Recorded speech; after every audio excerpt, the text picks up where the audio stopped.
So it's almost 4, and I think it might be great to have some quiet sitting time in this last hour, and maybe we do that at the end as we're closing the session, and maybe take 15, 20 minutes to just sit. But let's see how many comments there are, how many lines of discussion you all would like to open up, and I'm just here at your service. Eric first, yeah.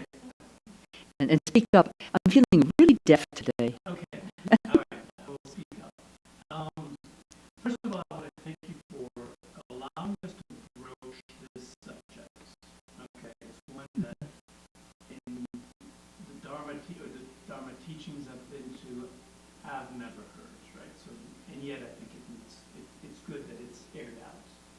So I do want to thank you for doing that. And I do want to say that many of what you said is very helpful in dealing with, what did you say, the triplets? To see what? To deal with, I think you called it the triplets? Yes, the terrible triplet, the tired terrible triplet of money, sex, and power. But let me get to the chase. So let me tell you where at least this mind and these ears are right now. A lot of what you said has actually helped empty the cup of stuff.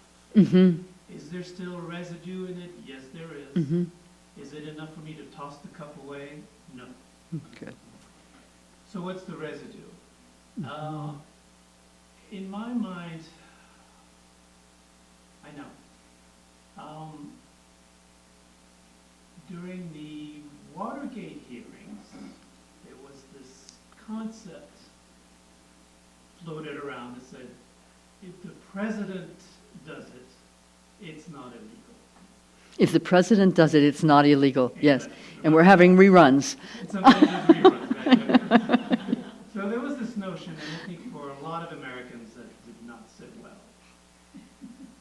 So, with that analogy, when I hear the concept of if the teacher does it, it is a Dharma teaching, it's not wrongdoing. Mm-hmm. That's the residue. Mm-hmm.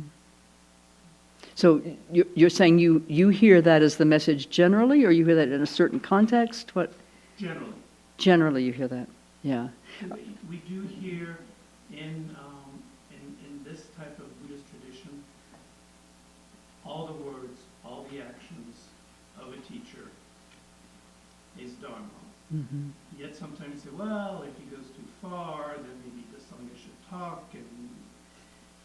But there's still this underlying concept. If the teacher does it, it's a teaching. If anybody else does it, it's wrongdoing. Okay, so I'm going to be your mirror. Please. And I'm going to say, well, or you'll maybe be my mirror. Let's reverse it. You'll be my mirror. And I will say, because yes, I'm aware that in this tradition, particularly the Tibetan Vajrayana, it is said that in the Vajra relationship, the teacher is considered impeccable. But note, I say in the Vajra relationship. That's a specific tradition within tradition. It's not every relationship with teacher that's considered that way. So with you as my mirror, or what I would say is, if I'm practicing what I'm preaching, if I am cultivating an inward attention to see at all times the condition of my own mind, everything you do and say in our relationship is going to be Dharma for me.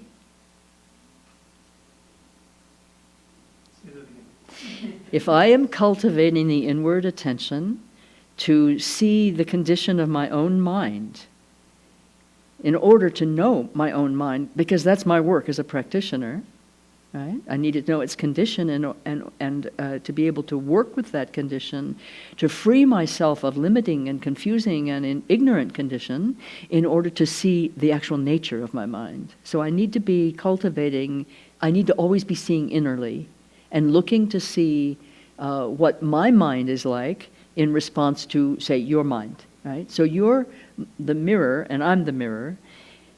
So in that condition, in that circumstance, then in our relationship, everything you do and say will be Dharma for me. And that I will be looking to see how I'm responding, what I'm bringing to that situation, how how my confusion is arising, how I'm casting that as being on you, and so on. So somebody else pointed out to me just now, actually, a little bit ago, that in the Vajrayana, the teacher and the student are in full display. Nothing is hidden. All of our stuff is coming up for transmutation, to see and transmute, to see and liberate. All of our stuff, both the teacher and the student. But that's a specific tradition.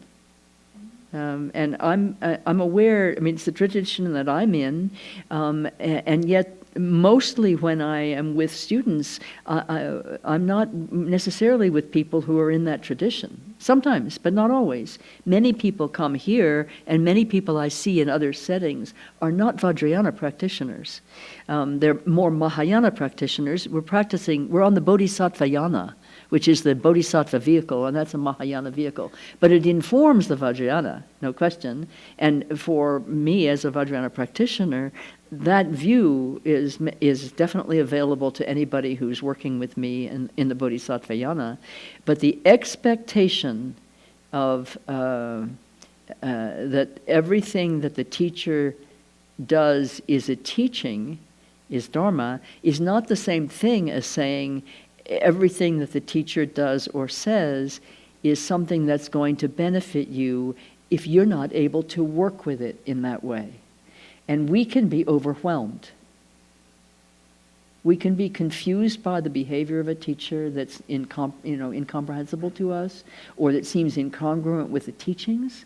We can be confused. We can also be usurped by a teacher who is using methods that that teacher and others may consider Dharma, but that for you, because of your own particular history or karma or view, may consider abusive and very disempowering, very disorienting, so that you're disabled in the relationship. Yes? So it's both a general question and a highly particular circumstance each time something like this would come around. But in general, I would come back to, it's my responsibility how I walk my path. It's my responsibility how I deal with my relationships. That's up to me. So if everything the teacher does and says is pure Dharma and I can't handle it, if really that I'm disabled by it, and then I'm not able to practice. So then I can speak to the teacher about it, maybe, but if the teacher isn't changing the method, then maybe it's not workable for a while.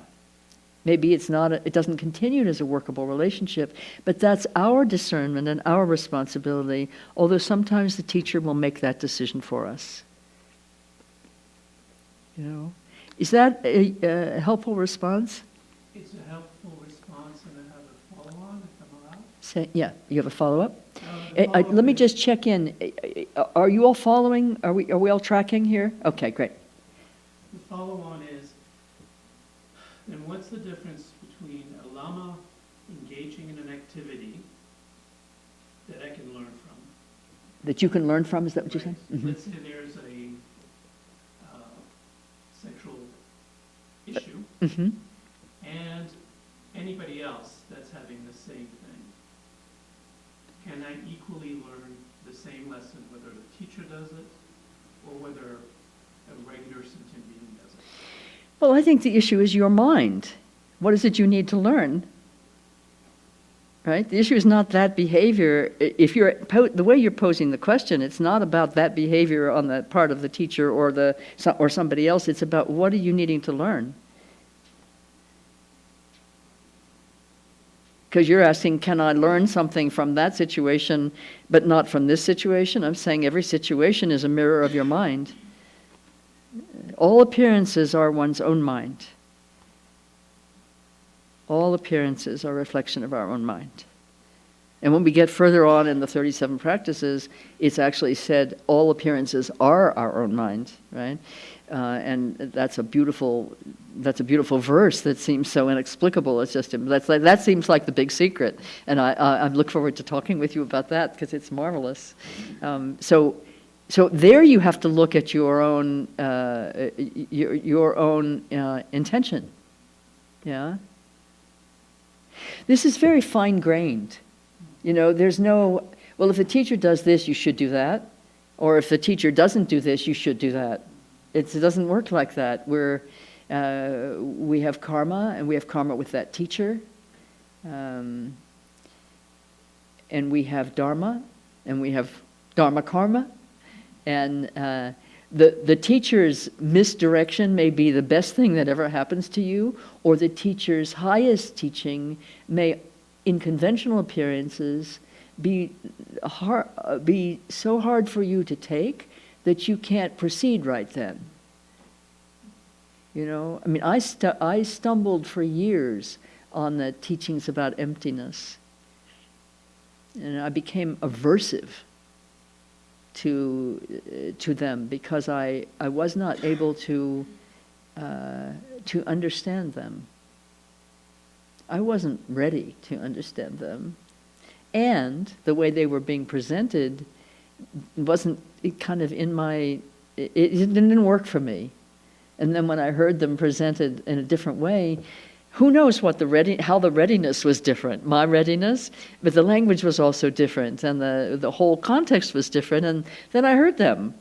So it's very delicate, isn't it? It's not delicate in the sense of it's breakable, but it's delicate in the sense that here are all these threads. You know, when you walk out in a meadow in the early morning in the summertime, you can be walking along and suddenly your face is covered with a cobweb. You didn't even see it, and then you scrape that one off your face and you walk a little further, and then the sun is shining in a certain angle, and suddenly you see this beautifully intricate web hanging in the light. Just hanging there in the light. And it's so delicate, but it was strong enough to stop you in your tracks when you landed in it. And I don't know why, I just think that's a brilliant analogy. Maybe only I am amused by it.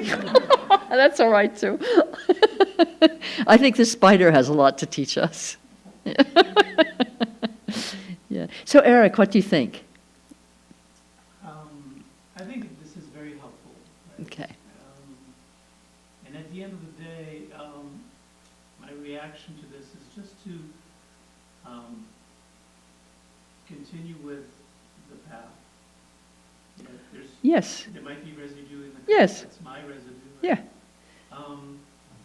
And that is not permanent, and how I feel about this discussion is going to evolve one way or another. And so let's not just... The answer always is keep on looking at your mind and keep on practicing. Right. We get really boring. You know, we always say that. What else is there to say? Right? And I would add, get spacious around it. The same way Stephen Levine said, get soft around your pain. Get spacious around these conundrums that seem so like knots. Because when you tug a knot, it gets tighter. When you go like this with it, toss it up in the air a little bit, loosens up. So, thank you very much. Thank you very much. Yeah. Anybody else? Yes, Emily. That was kind of a segue. I just had a request. When we do our sitting, if you would be able to share some thoughts around the meditation, approaching meditation. Yes. Sometimes it does get heavy. I always love. I'm sorry, sometimes it gets what? You know, the meditation can go familiar, so it's always wonderful to hear words around meditation. Yes, and of course you know that my words around meditation are always prefaced by I don't know what meditation is, so that's very freeing, I think, actually. So we don't have to know anything, we can just talk about what what seems to be in a given moment. So, okay, yeah. So, yes, let's move into that after we have some more discussion here. I think there maybe some more things need to be brought up that people. One thing was touched on earlier in the afternoon session. Somebody said something about, well, what if you're falling in love with your teacher? What's that about, essentially? I don't remember what the whole question involved, but there was that concept of falling in love with a teacher. And so let me touch on that briefly. In one way, you want to fall in love with a teacher because we want to be always in the state of love. Huh? In another way, there can be personality hooks there. And you falling in love with a teacher maybe because this is the first experience of true bodhicitta you have ever encountered in your life, and you are a sitting duck for bodhicitta because you are a bodhisattva looking for the path again in this lifetime, right? So when you encounter bodhicitta, you just, okay, right? And that can feel a lot like falling in love. And it can also feel a lot as if the teacher's in love with you, because the teacher loves you. Right? I love you. I mean, there's no holds barred here. I completely and absolutely and utterly, and without distinction and without limit of time or space, I love you. So if you've never encountered that before, of course you may not believe me too, and you may just say, yeah, sure. You say that to all the people, right? I do. I do say it because it's true, right? So if that's something you've never encountered before, you must think, oh, she must just think I'm the most wonderful thing, right? You can be captivated. I'm trying to captivate you. I want to captivate you in my little spidery dharma web long enough to catch your attention. Right? So that you can move forward on your path. But there can be confusion because of the personality adhesions, may I say. There can be confusion when you feel this intense love that you maybe have not experienced in quite that way before, and then your own longing and your own responsiveness to this bodhicitta, which there's nothing more powerful than this, may be to fall in love in the emotional way, and the body gets implicated sometimes, that it can become sexual. But really, the teacher's not here for you in a personal way, although it's the most intimate relationship you'll ever have when you have a relationship with an authentic teacher, and you have authentic aspiration, and there's authentic bodhicitta. There will never be a relationship more intimate than that, but it's not personal. It's completely impersonal. Yes? Which is a paradox for us. We don't think that way. So I love you completely, and it's completely impersonal. And yet I enjoy your personality. Your display is entertaining and sweet, but I have no stake in outcome. And the teacher has no stake in my outcome. My teacher has no stake in my outcome. Outcome is not in our control. Motivation is everything. So our aspiration is what we work on, not whether we produce a certain outcome. The outcome may be lifetimes down the road. Who knows? Who knows? So, Deborah, what do you think about that? I know I don't remember the other name you used, but you just looked stunned when I said that. Yeah. It's been a long road. Yeah. And when you said that, I'm like, oh, it's not personal? It's not personal. No. You don't know me? No. I don't have to know you in your personality because I know your nature. I know who you really are. I know your true nature. I don't need to know your personality. That's why I don't sit and visit and socialize. It's sometimes can be enjoyable, but it's not relevant. No, I get that. Simply because I went down a really dark hole. You let me go there because That's why we need to follow it. What? Wait a minute, say this again. You're saying I let you go down a dark hole? I don't remember when we met before. Isn't that shocking? I'm so sorry. No, but I love you. I know you do, and I love you too. Good. Um, This is something maybe we should have a private conversation about. Okay, good. If I let you go down a dark hole, here you are. It couldn't have been all that bad. Okay. Besides, it's not up to me to prevent you from going down your dark hole. I can point out one more step and you're going to go down a dark hole, but it's not up to me to prevent that from happening. I can't necessarily prevent. That's your karma. Right? But I'll do my best to trip you before you get there. Seriously. You did. Seriously. You did. Yeah. I did? How wonderful. The news is getting better. I let her fall, but then okay. We're going to have another discussion at some point. Okay, good. All right. So this is the thing about falling in love with the teacher, but if the teacher also falls in love with you, that's probably not bodhicitta. That's probably karma. All right. There are wonderful teacher-student relationships, where long-term relationships, and marriage, and those are spiritual consort relationships. I mean, they're wonderful and authentic and pristine. It can get complicated when the teacher is a monk or a nun, because we have ideas about what that should mean. In terms of intimate relationships, we have ideas about that. I don't know that what I think as a Westerner brought up as a Christian to a certain point, I don't know that what I think about monk and nun and monastic vows, I don't know if that's relevant in the Tibetan worldview. I don't know that.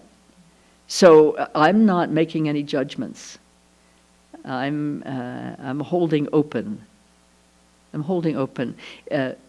More information forthcoming, both from within me in terms of my response to situations where I might like to be judgmental and think, but also perhaps more information coming as the years and decades go by and you see things playing out.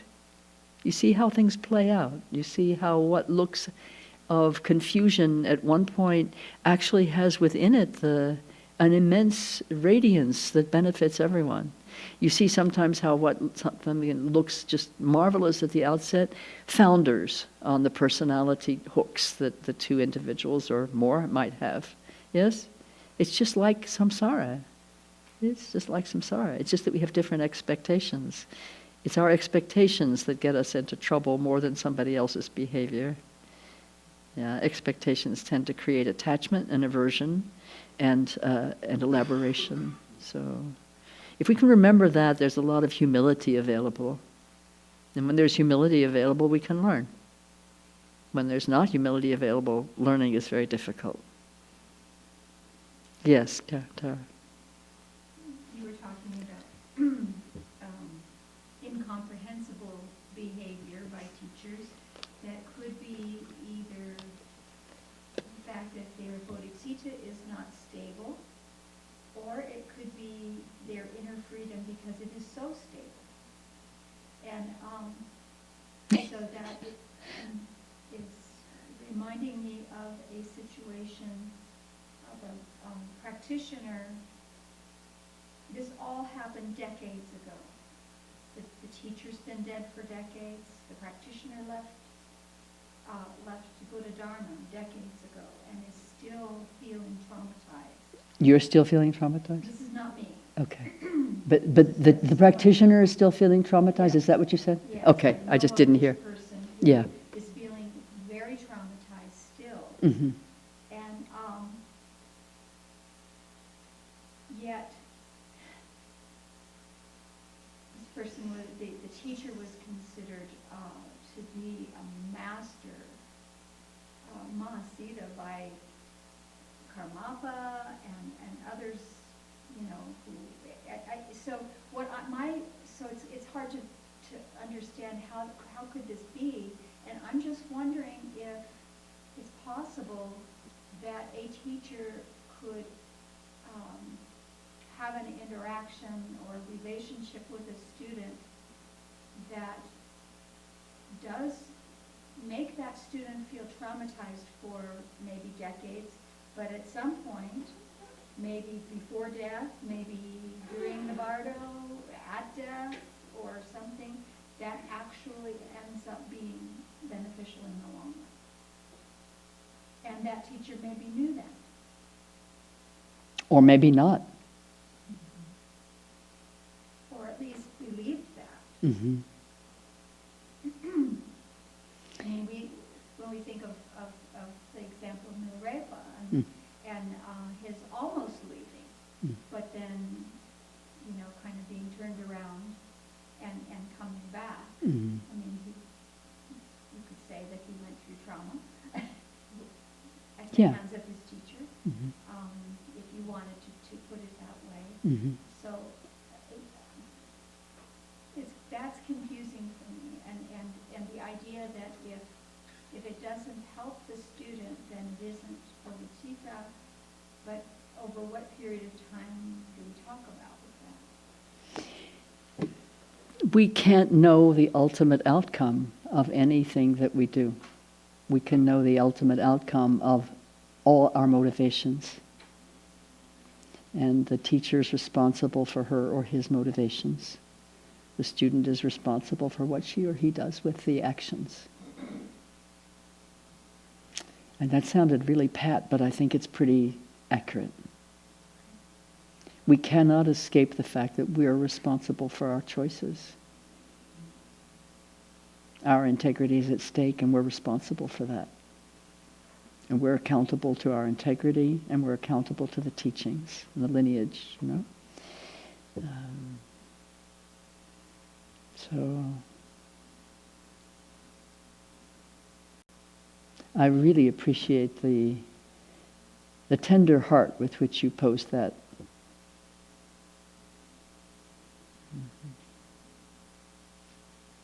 It's heartbreaking to me to see people leave and feel so betrayed by their teacher. Whether or not that was the case, to feel that way. But the word karma has never appeared in your question or your commentary.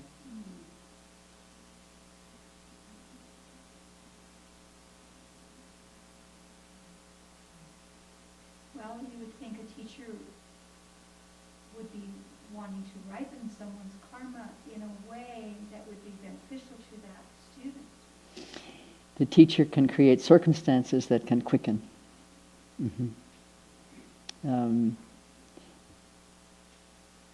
I once asked a teacher, are you still creating karma yourself? He said, no, now I'm only creating good karma for beings. And I thought, well, he really knows his duty and his power. He knows his work.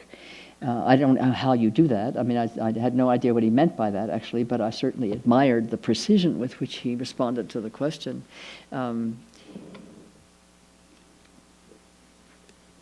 Karma, I'm a serious student of karma, but I'm not a scholar of karma, so I can't address any of the intricacies of karma.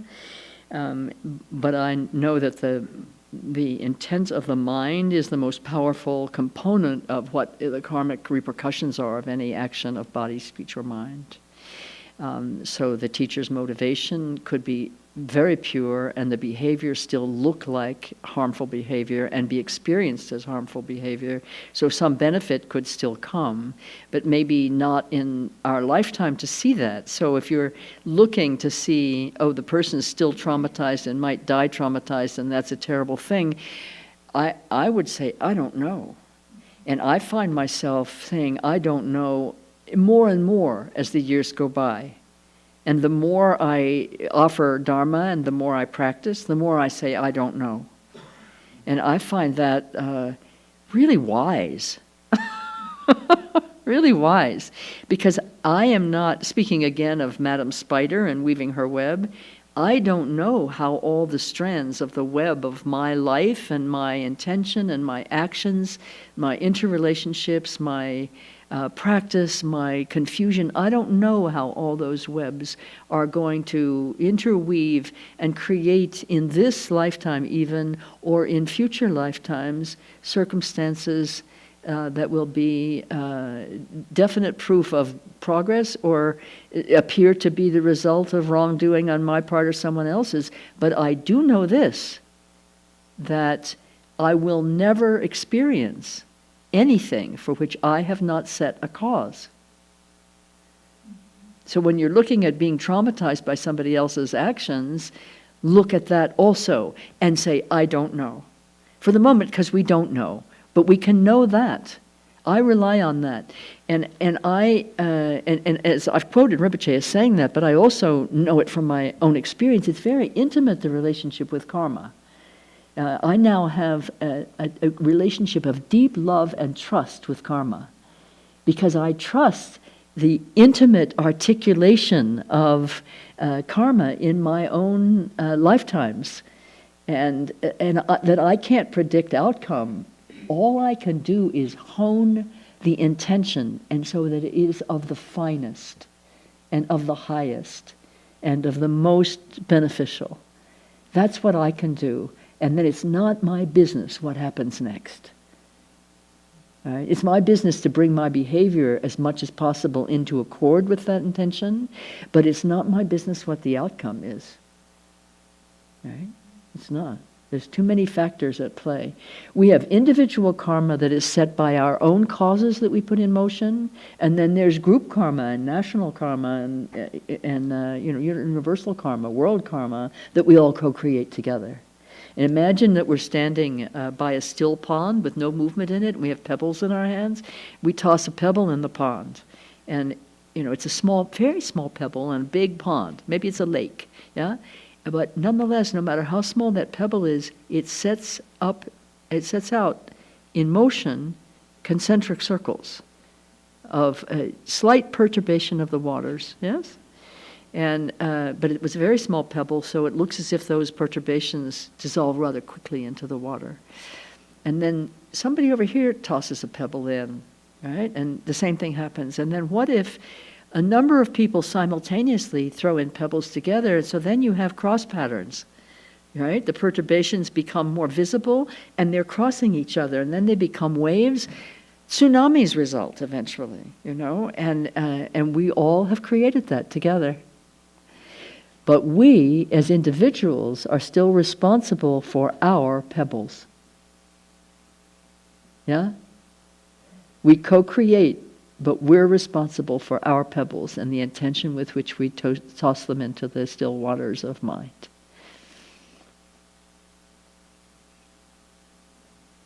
So that's ultimate freedom.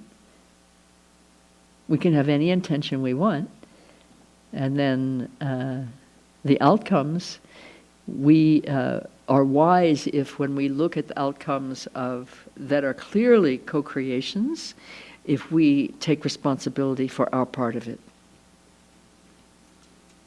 Right.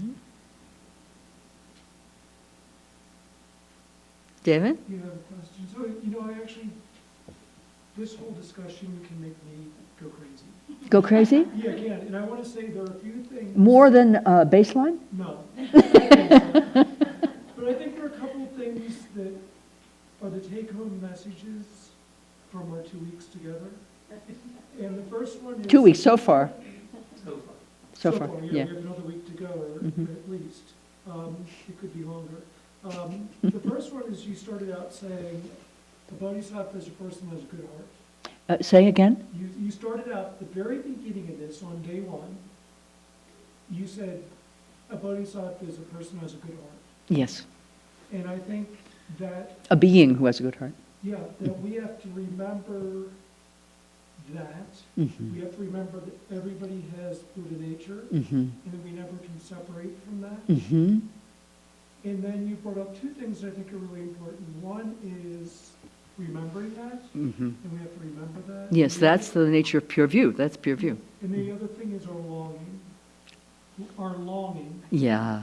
And so I think when you put all that together, and then you talk about these topics about whether a teacher's a good teacher or a bad teacher, whether they did right or wrong, it puts it in an entirely different light. And that's my take home from this week so far. You have understood the teachings of these 2 weeks. And we have another week to go, Yeah, at least. for now. But that makes it, Mm-hmm.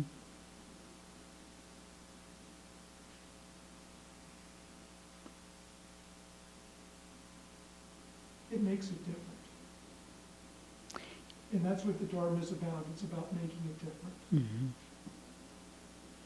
When you said, then that makes it, and then there was this long pause, the word that came into my mind was bearable. It makes it bearable. Yeah. Mm-hmm. It's unbearable when we go crazy with it. When we can't allow two apparently conflicting, two different facts to reside in one mind. But the fact is the two are not two.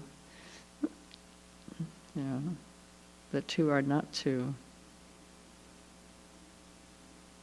Thank you.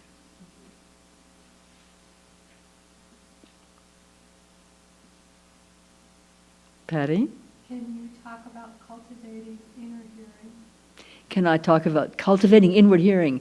Yes, Patty and I hear inwardly because we have little challenges hearing outwardly. Yeah, inner hearing is like the inner gaze. It's an inward attention. And you know that wonderful phrase that we have had from childhood, listen to the still small voice within, the inner wisdom voice. The thing is, we all hear that all the time. It's not that we don't hear it. We all hear the inner voice, the inner wisdom. The challenge is that we hear it and then we just keep on going in the way we were going. That's like when you're walking on a trail in the forest and there are blazes on the trees that are going to show you where to go, where not to go. And you see the blazes and you say, oh, look at that nice white spot on the tree. And you keep on walking in the other direction and then you fall over a cliff. Ha!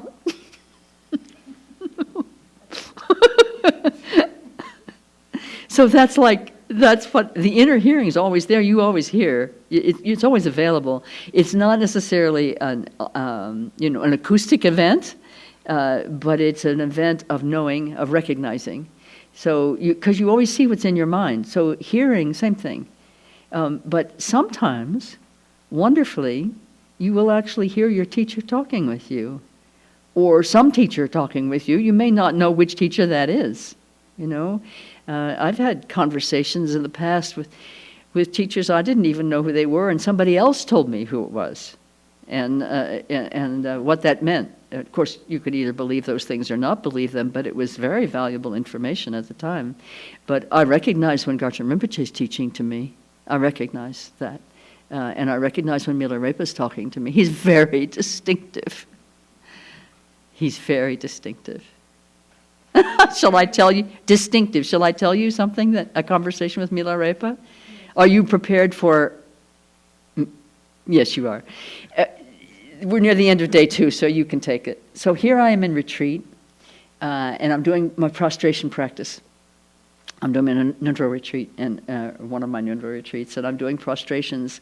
And it was before I had cancer, so I could go all the way down. I could really prostrate, and it was like flying. I loved prostrating. But I was having a terrible time with my then teacher. I was in a state of great troubled mind, very troubled mind, and a lot of doubt, a lot of criticism of that teacher and of myself, and kind of paralyzed with doubt and fear, as I said. And and I was having negative thoughts. And, I had been taught you're not supposed to have any negative thoughts about your teacher. But I was having negative thoughts. I'm very good at that, very good at that. I practiced that assiduously for years. I don't practice it as assiduously anymore, so they're less, but I was very good at it. And I had on my shrine a beautiful, a truly beautiful statue of Milarepa, a bronze about this high, and it wasn't painted. Sometimes they paint them, but it was just the clean, clear bronze. And I've always loved Milarepa. I actually am in love with Milarepa. And so here I am prostrating, and You know, Milarepa, it's taught that Milarepa was able to attain enlightenment in one lifetime because he never had a negative thought about his teacher. You haven't heard that? Well, that's part of the teaching about his life and about his practice. So here I am, mid-prostration, on my way down. The prostration is the full prostration, yes, 5-point landing. And I was muttering. So I was muttering out loud, because when I'm on retreat, I am completely uninhibited. I am in the vernacular. No holds barred. I just say what's ever in my mind. And as I went down, I said, well, it's all very well for you to say that you attained enlightenment because you never had a negative word to say about Marpa. But, basically, I don't really believe that, and I have lots of negative thoughts about my teacher. And I went down, and I was almost to the ground, and he said, and it seemed to be emanating from the statue, but I'm telling you that these were words that I heard, and it wasn't my voice. He said, well, that's because by the time I met Marpa, I already knew I was a pile of shit. And you still think you're hot shit.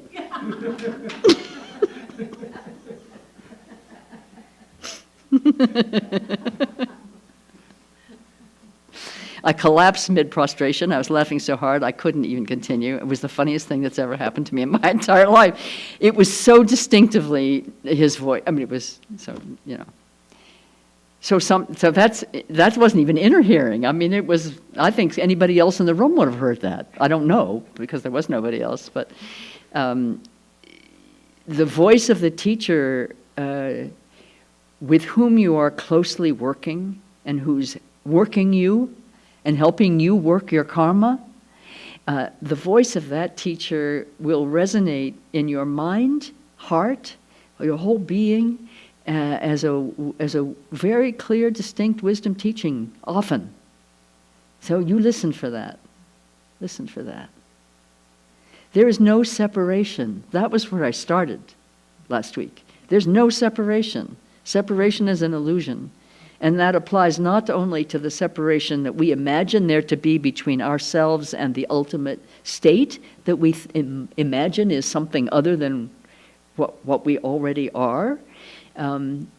It also applies to us individuals.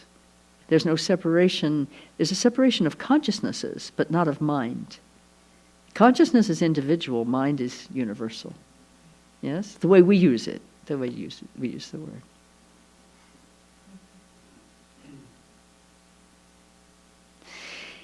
As to meditation,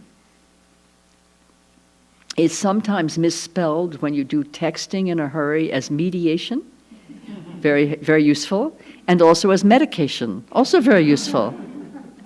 So there we are. So I think I've already actually spoken what I need to say about meditation, or what I want to. The essence really is remembering. All right, remembering, because we're talking not just about meditation sitting on a cushion, we're talking about meditation as the way we live our lives. Do you know the word concentration? Sometimes when we're studying the 6 paramitas, the 6 perfection practices, the section on meditation is called concentration, meditative concentration. I would like to work with that word a little bit to open it up for us. Think of the word concentric, and think of the word concentration, and think of them as being what the activity of meditation is. We are concentered. We are concentered. And in the center of that circle that is concentric, what is there? There is emptiness. There is simply the open space in the center of the inscribed circle, in which we are concentering, and that's the kind of heart of meditation. We go there with the intention that we see as it is, that we receive what we're able to receive, that's being poured down to us, the blessings of the lineages, the blessings of our teachers, and the blessings of the sheer grace of truth and love are always flowing to us, always flowing to us. They're not stoppable. It's the nature of truth to pour down and to manifest and to fill us. It's the nature of love to radiate and to warm us and to awaken us. It is our responsibility to prepare our minds to open to this ever-flowing grace. That's another aspect of meditation, receptivity. So there's concentering, there's receptivity. It starts with bodhicitta. We don't sit for ourselves, we sit for all beings. Right? And everything that happens after we sit down, it'll be all of samsara unfolding. I can guarantee you about 1 second of clarity in your practice. It'll be the second that as you're descending onto the cushion and as your bottom first hits the cushion, right there you've got clarity. From then on, all holds are barred, all bets are off. The whole display of samsara will probably arise in your mind throughout the session, but you'll probably have that first, and the character of that first instant of clarity is that you're not doing anything yet. You're just sitting, you haven't even sat yet, you're on your way down to the cushion.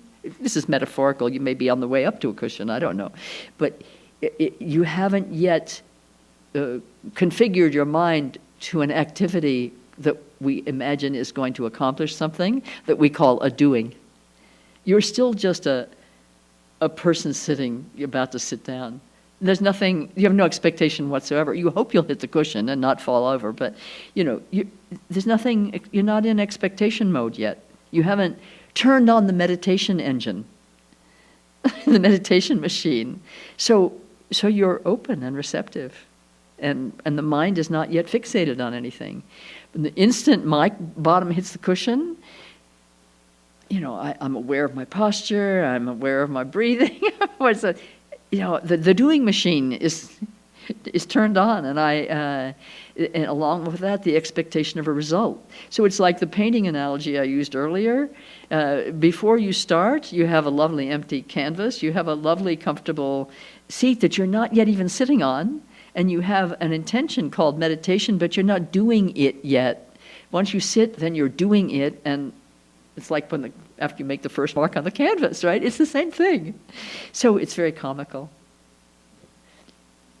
So for those who get caught in the doing thought about meditation, which is probably most of us, I suggest that you play a little bit with the two expressions. One is doing nothing, and the other one is not doing anything. See what happens. Does that speak to your condition, Emily? There are so many different kinds of meditation that it's ridiculous to speak of meditation without speaking of the essence. And the essence is to sit being metaphorical. It could be walking, could be standing, could be climbing a mountain, could be standing on your head. It's not always sitting. But in bodhicitta, in limitless, conditionless, unarising love for all beings, and in certainty that we are inseparable from our true nature.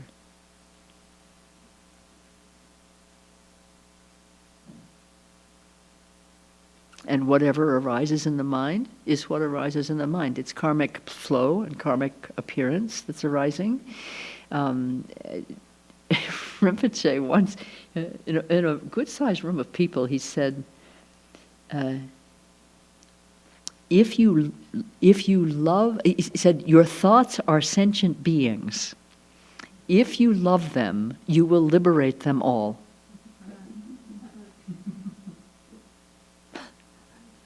Your thoughts are sentient beings. If you love them, you will liberate them all.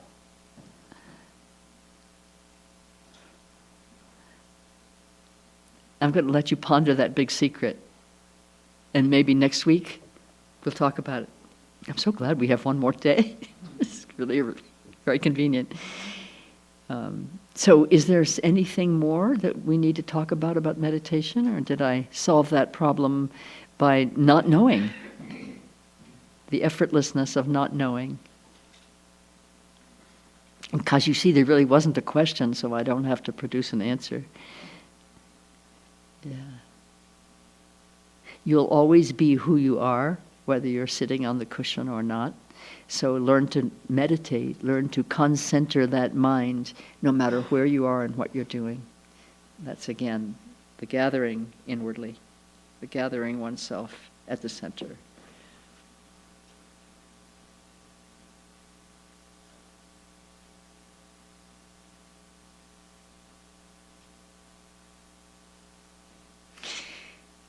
Let me say a few words about checking your spiritual progress. In general, don't. Because it just turns the mind to appearances. Unless you know what to check for.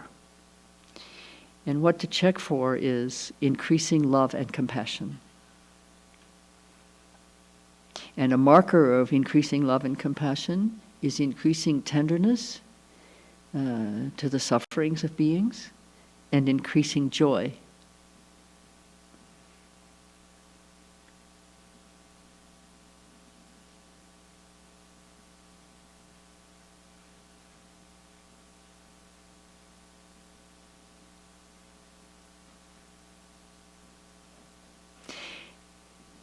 Another marker is disillusionment. Ha-ha. Yeah. I had a very dear friend, I still have that dear friend, who had to leave a spiritual situation at one point, and I asked why, and he said, I became disillusioned, and he felt that was a really negative thing. That because he was disillusioned, it was wise to leave that situation. And I thought, well, wow. Isn't that why we go in to the situation of the spiritual path? But it isn't in our intention consciously to be disillusioned. That's not what we think when we go in. We think we're going to become more. We don't think we're going to become less. Yeah? So when we experience deflation instead of inflation, then we think something's negative, but it's not. The disillusionment is exactly what we want. We want to be freed of all of our illusions as swiftly as possible, as swiftly as we can bear. How's that? As swiftly as we can bear. But it doesn't happen necessarily on our schedule. You may have noticed, right? So,